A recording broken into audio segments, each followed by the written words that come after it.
देखिए IUPAC name पहले तो एक ऐसा समझ लीजिए कि एक इंटरनेशनल यूनियन बना एक, जिसमें देखा गया कि ये सोचा गया कि सारे यूनिवर्स में, पूरे वर्ल्ड में जहाँ भी हम लोग केमिस्ट्री पढ़ें सभी का नाम, नेमिंग का पैटर्न एक होना चाहिए। इसलिए पूरा एक इंटरनेशनल यूनियन बना और उस यूनियन के नाम पर ही उसके आईयूपीएसी नाम रखा जाता है। तो ज़रा देखो उस यूनियन का नाम क्या है। आईयूपीएसी जो शॉर्ट नेम है उसी का फुल फॉर्म है वो यूनियन का नाम, जिस यूनियन ने ये नियम दिए। तो इसको बोलते हैं I for international union, U for union of, P for pure and A for applied और सी फॉर है केमिस्ट्री। एक यूनियन ये बना। तो international union of pure and applied chemistry ने आईयूपीएसी नाम की शुरुआत किया। हालांकि इसके 2 बुक पब्लिश हुए जिसमें बहुत सारे नियम दिए गए, है ना। हम लोग बहुत कम हिस्से को हम यहाँ पढ़ेंगे क्योंकि वो पूरा बुक बहुत बड़े बुक हैं और बहुत इसके 2 वॉल्यूम आए और दोनों वॉल्यूम में अलग अलग नियम दिया गया। इसमें ये जो यूनियन है ना वो 2 बुक पब्लिश किया, 2 बुक्स उन्होंने पब्लिश किया जिसमें पूरा फिर आईयूपीएसी नाम के बारे में बात हुआ। उनमें से देखिए 2 बुक में कौन कौन से हैं। एक बुक को बोलते हैं कि नॉमेनक्लेचर ऑफ ऑर्गेनिक केमिस्ट्री, है ना। एक पहला जो बुक था वो क्या था, नॉमेनक्लेचर ऑफ ऑर्गेनिक केमिस्ट्री। जरा देखें पहला बुक का नाम nomenclature of organic chemistry, nomenclature of organic chemistry. हालांकि ऑर्गेनिक में ही दिया गया, बाद में इनऑर्गेनिक में नियम आया, पहले ऑर्गेनिक में ही आया है, ऑर्गेनिक केमिस्ट्री। ठीक है, ये पहला बुक था, हेडिंग ही यही था, नाम ही यही था, जिसको 2-3 साइंटिस्ट ने मिलकर बनाया। ऑक्सफोर्ड यूनिवर्सिटी ने इसको पब्लिश किया। ठीक है, तो इसको रिगाउडी और क्लेंजने ये 2 साइंटिस्ट थे जिन्होंने मिलकर इसको लिखा और उसके बहुत सारे टीम थे। और दूसरा बुक था a guide to IUPAC nomenclature of organic compound, ये दूसरा बुक था। ये पहले वाला जो पब्लिश हुआ वो 1979 में पब्लिश हुआ और ये थोड़ा बाद में 1994 में, है ना। इसको थोड़ा सा मॉडिफाई किया गया। ये भी एक तरह से ऑक्सफोर्ड ने ही पब्लिश किया है, लेकिन इसको पॉवेल और क्लाउडी रीचर ने पब्लिश किया। बहुत सारे साइंटिस्ट थे, पेनिको थे, WH पावेल थे, जीन क्लाउडे थे, रीचर, बहुत सारे साइंटिस्ट थे। तो उन्होंने ये सब नियम दिया। तो ये 2 बुक हैं जिन पर ये नियम पूरे पब्लिश हैं। वहाँ से हम बहुत कम हिस्से को पढ़ेंगे, मुश्किल से 10% पढ़ेंगे, पर जो भी होगा हम लोग डिटेल में पढ़ेंगे। ठीक है, ऑर्गेनिक केमिस्ट्री में कैसे नाम करता है उसके बारे में बात करेंगे। तो पहले आप नोट करें इतना, फिर बात करता हूँ। देखिए अब आईयूपीएसी नाम में सबसे पहले मैं क्या करने वाला हूँ, सबसे पहले एक फ्रेम बना दिया हूँ। इस फ्रेम में आपको याद रखना है इस फ्रेम में मैं सबसे पहले क्या क्या एक आईयूपीएसी नाम में भाग होते हैं वो लिख दिया हूँ। ठीक है, और इतना लिखने के बाद मैं अब इस एक हिस्से में, अब देखिए आईयूपीएसी नाम में बीचों बीच एक होता है वर्ड रूट। एक के बारे में बताता हूँ। अब वर्ड रूट होता है, इसको बोलते हैं वर्ड रूट। ये बेसिक फ्रेम बनाता है, एकदम बैकबोन जैसा, है ना, एक फ्रेम बनाएगा। इस वर्ड रूट में एक्चुअल में कार्बन की संख्या से जज हो जाता है। जैसे अगर कार्बन की संख्या 1 है ना, कार्बन की संख्या 1 है तो जो वर्ड रूट यूज होता है वो होता है मेथ, है ना। आगे और भी कुछ हो सकता है आगे पीछे, लेकिन मेथ वर्ड यूज होता है ना। 2 होगा तो एथ, ETH। 3 होगा तो मेथ एथ प्रोप, स्मॉल में लिखूंगा, जरूरत नहीं है कैपिटल लिखने का। प्रोप देख लेंगे, कैपिटल फर्स्ट लेटर होगा तो कैपिटल होगा, अदरवाइज जो लिख रहा हूँ वो। 4 हो गया तो ब्यूट, है ना। और ये सब आगे छोड़ देंगे जगह, आगे कंटिन्यू होगा इसके पीछे सफिक्स के साथ। 5 होगा तो पेंट, 6 होगा तो 6 होगा तो हेग्स, 7 होगा तो हेप्ट, ऐसा चलते जाएगा, आप समझ गए होंगे। 8 होगा तो ऑक्ट, 9 होगा तो नॉन, ऐसे। ठीक है भाई। 10 होगा तो डेक, 11 होगा तो अनडेक, अनडेक, डोडेक, ऐसा चलता है। इतनी लंबी की चेन की ज़रूरत वैसे नहीं पड़ती, पर फिलहाल मैंने जहाँ तक हो सका उतना बता दिया है। क्लियर भाई? हाँ, अब देख लेंगे कि अब जो भी है, हम जो सिचुएशन यहाँ पढ़ रहे हैं उस सिचुएशन में अब आगे बढ़ना है। क्या होगा, ये वर्ड रूट है और वर्ड रूट के बाद हमको सफिक्स मिलता है। पहले मैं सफिक्स के बारे में बात कर लेता हूँ, फिर मैं प्रीफिक्स में आता हूँ, ज़रा ध्यान देंगे। वर्ड रूट के बाद ये जो सफिक्स है ना, इस सफिक्स में दो प्रकार का रखा गया है। जो प्राइमरी है, इसकी 1 डिग्री मतलब प्राइमरी है और 2 डिग्री मतलब सेकेंडरी। यहाँ भी 1 डिग्री और 2 डिग्री है। प्राइमरी का मतलब होता है, यहाँ ये बताता है लिंकेज के बारे में। किसके बारे में? लिंकेज। लिंकेज मतलब समझते हैं बॉन्ड, ठीक है। और ये बताता है characteristic functional group. Characteristic functional group, ये भी एक फंक्शनल ग्रुप ये भी होता है, लिंकेज फंक्शनल ग्रुप बोलते हैं, ठीक है। लिंकेज फंक्शनल ग्रुप, दोनों के दोनों वैसे देखा जाए तो फंक्शनल ग्रुप के बारे में बताता है। और ये देखा जाए तो सब्स्टिट्यूएंट के बारे में बताता है। सब्स्टिट्यूएंट है ना, जो प्रिंसिपल चेन में सब्स्टिट्यूएंट होता है। तो अब आप देखें लिंकेज के सेंस में क्या, 3 तरह से सेंटेंस आएंगे। अगर इसके आगे का भाग यही होगा, अगर ओनली सिंगल बॉन्ड है, यहाँ only single bond, S B मतलब simply found only single bond, तो जो सफिक्स जुड़ेगा वो एन ऐसे जुड़ता है, एन, ठीक है। अगर ओनली डबल बॉन्ड हो, मतलब ओनली तो नहीं बोलूँगा, सिंगल बॉन्ड ओनली होना चाहिए, ओनली सिंगल बॉन्ड, कोई डबल नहीं कोई ट्रिपल नहीं, तब हम एन लगाएंगे। अगर इफ़ कम से कम एटलीस्ट 1 डबल बॉन्ड हो तो हम लोग यहाँ पर इन सफिक्स लगाते हैं। If at least one triple bond हो तो हम आइन सफिक्स लगाते हैं। तो ये देखिए, ये इंपॉर्टेंट चीज़ें हैं, आइन, इन और एन। इसको क्लियर लिखना। अगर ओनली डबल बॉन्ड और सिंगल बॉन्ड हो तभी एन, अगर एक भी, यहाँ एटलीस्ट वर्ड जो लेना, इफ़ एटलीस्ट 1 डबल बॉन्ड तो इन, इफ़ एटलीस्ट 1 ट्रिपल बॉन्ड तो आइन। ये लिंकेज का हो गया, ठीक है। और यहाँ पर आता है फंक्शनल ग्रुप। ये फंक्शनल ग्रुप जगह ज़्यादा घेरेगा, इसको मैं लास्ट में बताता हूँ अगले पेज में, ठीक है। यहाँ पर एक प्रॉपर सफिक्स आएगा। प्रॉपर सफिक्स कैसे, उसको थोड़ी देर में दिखाता हूँ। जैसे अल्कोहल के लिए ऑल आएगा, है ना, कार्बोक्सिलिक एसिड के लिए ओइक एसिड। तो अब यहाँ देखिए नाम कैसे कंटिन्यू हो जाएगा। मान लो मिथेन है, मेथ है और सिंगल बॉन्ड तो मिथेन हो जाएगा। ईथ है और मान लो डबल बॉन्ड है तो इथीन हो जाएगा। प्रोप है, आइन जोड़ दो तो प्रोपाइन हो जाएगा, ऐसा प्रोपाइन, है ना। उसके बाद यहाँ पर जो सफिक्स है उसको इसके पीछे और जोड़ देंगे। अच्छा, इसका लिस्ट काफ़ी लंबा है तो इसको लिए थोड़ा सा वेट करेंगे, मैं इसको लास्ट में इस स्लाइड के बाद बता दूंगा। हाँ, इसको यहीं पर फिनिश कर लेते हैं। आप इसे जगह बचाए रखना अपने कॉपी में, इधर इसी पर एक लाइन में लिख देंगे क्योंकि आपके पास कॉपी लंबी रहेगी तो जगह रहेगा। अब यहाँ से देखें मैं क्या करता हूँ, इधर के बारे में बात कर लेता हूँ। सफिक्स, यहाँ प्रीफिक्स के सफिक्स के जैसे ही प्रीफिक्स भी 2 तरह का है। एक को हम प्राइमरी बोलते हैं, एक को सेकेंडरी बोलते हैं।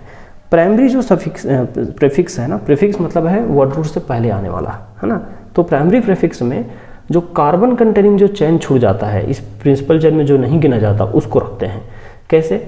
जैसे अगर एक कार्बन का चेन है ना, याद रखना, एक कार्बन का चेन है, जैसे है मिथाइल, ये इसको हम मिथाइल ही बोलेंगे, सब्स्टिट्यूएंट में क्या नाम देंगे, मिथाइल, ठीक है। अगर वो C2H5 है तो हम बोलते हैं एथिल, एथिल।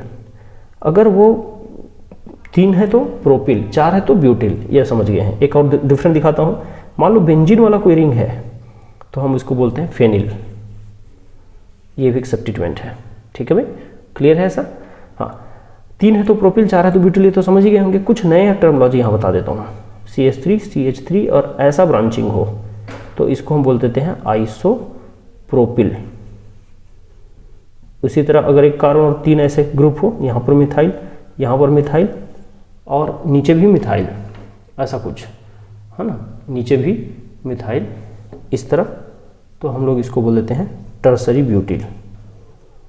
ये लीजिए, ये सब substituent as a primary prefix के रूप में यूज़ करते हैं।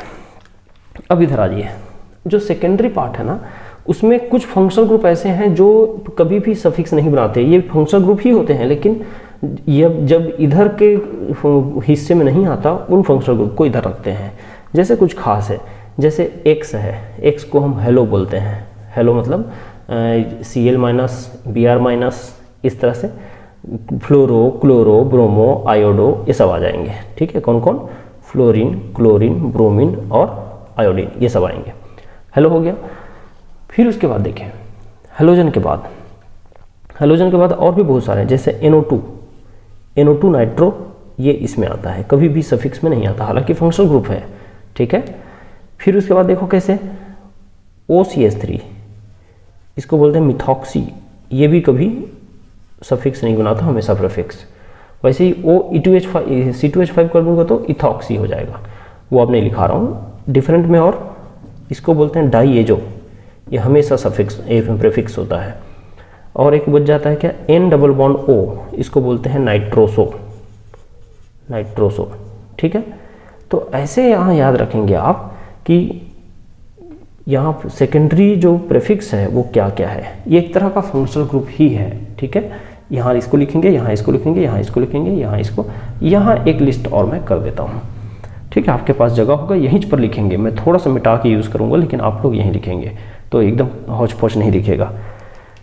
या आप लोग इसको लिख लेंगे तो मैं इस लिंकेज वाले को मिटा के यहीं पर फुलफिल कर देता हूँ। तो ज़रा देखें, जल्दी इसको नोट करें, फिर इसको मिटा के मैं यहीं पर पूरा लंबा लिखूँगा। ये देखिए, इसको मैं यहीं पर छोटा सा लिख दिया हूँ, सिंगल बॉन्ड के लिए N, डबल बॉन्ड के लिए इन और ट्रिपल बॉन्ड के लिए आइन। अब मैं सेकेंडरी फंक्शनल ग्रुप के बारे में कुछ बताता हूँ। बहुत सारे हैं, इसमें लिस्टिंग बहुत सारा है, थोड़ा लंबा जगह रखिएगा नीचे। जरा देखिए, मैं एक एक करके बात करता हूँ, है ना, आप लोग नीचे लिख लेना। पूरा नोट कर लीजिए पहले, अगर नहीं किए तो पूरा नोट कर लें, मैं हो सकता है मिटाना पड़े मुझे। तो यहाँ से देखिए, इस हिस्से में सबसे पहले मैं नाम लिख रहा हूँ जो कार्बोक्सिलिक एसिड कहलाता है। पहला नाम क्या, कार्बोक्सिलिक एसिड। ठीक है, कार्बोक्सिलिक एसिड। तो कार्बोक्सिलिक एसिड जो दिखता कैसे है, COOH, इसका जो सफिक्स यूज़ करते हैं वो क्या है, शब्द क्या यूज़ करते हैं, ये फंक्शनल ग्रुप है। और सफिक्स यहाँ पर याद रखना, आखिर ये जो एल्केन के नाम है ना, उसके पीछे में हम ओइक एसिड यूज़ करते हैं। क्या, ओइक एसिड, ये सफिक्स है, इसको ही लगाना है। जो अंडरलाइन कर रहा हूँ वही मुख्य चीज़ है, ये तो फंक्शनल ग्रुप का नाम है, आपको सफिक्स ये लगाना है। ओइक एसिड हो गया, ये पहला नाम हो गया। दूसरा देखिए, ऐसा मैं लिस्ट करते जाऊँगा, आप लोग इसी सीक्वेंस में आगे बढ़ा लेना। ठीक है, फिर उसके बाद देखिए दूसरा में सल्फोनिक एसिड एक ग्रुप आता है, सल्फोनिक एसिड दिखता कैसे भाई, SO3H, ऐसा, ये भी एक फंक्शनल ग्रुप है। ठीक है, SO3H। तो SO3H जो फंक्शनल ग्रुप है, इस फंक्शनल ग्रुप के लिए जो सफिक्स यूज़ करते हैं वो है क्या, याद रखना, इसको सल्फोनिक एसिड ही बोलते हैं। ये जो नाम लिखा ना, वही इसका सफिक्स भी है, नॉर्मल नाम भी है और नॉर्मल सफिक्स भी यही है, सल्फोनिक एसिड। ठीक है, तो जैसे मिथेन सल्फोनिक एसिड, ऐसा मिथेनोइक एसिड, ऐसा नाम पड़ता है इसका। ठीक है भाई, क्लियर है? हाँ, अब आप लोग को ये समझ तो आ गया क्या लिखना है। मैं अब इसको मिटा के इसके नीचे जो भी फंक्शनल ग्रुप है उसको लिखते जाता हूँ, तो ज़रा ध्यान दें। देखिए, 2 हो गया। तीसरा फंक्शनल ग्रुप का नाम यहाँ लिख रहा हूँ मैं, है ना, यहाँ से शुरू कर रहा हूँ। जरा देखिए, तीसरा फंक्शनल ग्रुप है एस्टर। नाम देखें, एस्टर। ठीक है, एस्टर का जो रिप्रेजेंटेशन कैसे दिखता है, एक अल्किल ग्रुप इधर होता है, डैश जो पेरेंट भाग है, जिसका मुख्य भाग है, और ग्रुप का फॉर्मूला ऐसा दिखेगा, COO, और यहाँ पर भी एक एल्किल ग्रुप रहता है। हालांकि ये है एस्टर का पहचान।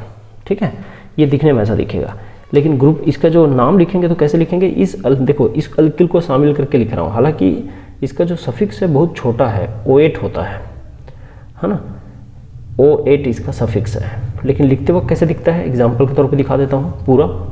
ये अल्किल यहाँ से आता है, ये लो जो अल्किल है ना, और ये सॉरी याद रखा, ये अल्किल ना इधर से आएगा, इधर वाले हिस्से को मैं अल्किल पहले लिखूँगा, अल्किल याद रखिएगा, इधर वाला हिस्सा है ना ये अल्किल, और फिर ये पेरेंट चेन बनाएगा कार्बन से जुड़ा हुआ। तो यहाँ मान लो 5 कार्बन चाहिए तो पेंटेन, 2 कार्बन से तो इथेन, ऐसा ही। तो अल्किल जो भी इसका सब्स्टिट्यूएंट वगैरह होगा वो, और यहाँ के पेरेंट चेन को इसको गिनते हुए जितना भी लंबा चेन बने उसके हिसाब से एल्केनोएट होता है, एल्केन और इसी में जोड़ के एल्केनोएट। तो ये है एक्चुअल में सफिक्स, ये लिख दिया हूँ सफिक्स, पर इसको लिखने में हमेशा कन्फ्यूजन होता है, इसलिए मैं यहाँ पर एक एग्जांपल पुट करके लिख दिया हूँ। याद रखिए ऑक्सीजन से जुड़े हुए एल्किल ग्रुप को पहले लिखते हैं और कार्बन वाले को इसके साथ शामिल करके एक साथ लंबी चेन बनाते हैं। और देखें नेक्स्ट नंबर, चौथा नंबर देखें। चौथा नंबर में एस्टर के बाद एसिड हैलाइड है। एसिड हैलाइड, एसिड हैलाइड दिखता कैसे है, तो C double bond O Cl और यहाँ एल्किल ग्रुप R जैसा, तो इसको बोलते हैं एसिड हैलाइड। अब इसको जब हम लोग IUPAC में लिखते हैं तो लिखते हैं सफिक्स इसका ऑयल, ऑयल हैलाइड। अब क्लोराइड Cl होगा तो क्लोराइड, Br होगा तो ब्रोमाइड, ऐसा। ठीक है, फिर और देखते जाइए, मैं अलग अलग कलर से दिखा रहा हूँ ताकि क्लियर दिखते जाए। चौथे के बाद फिर पांचवा देखिए, एक आता है अमाइड। अमाइड, और अमाइड का रिप्रेजेंटेशन कैसे दिखता है, C double bond O NH2। और ये दिखाई कैसे पड़ेगा अमाइड, यहाँ देखेंगे इसको एज अ सफिक्स कैसे लिखेंगे उसको बता देता हूँ।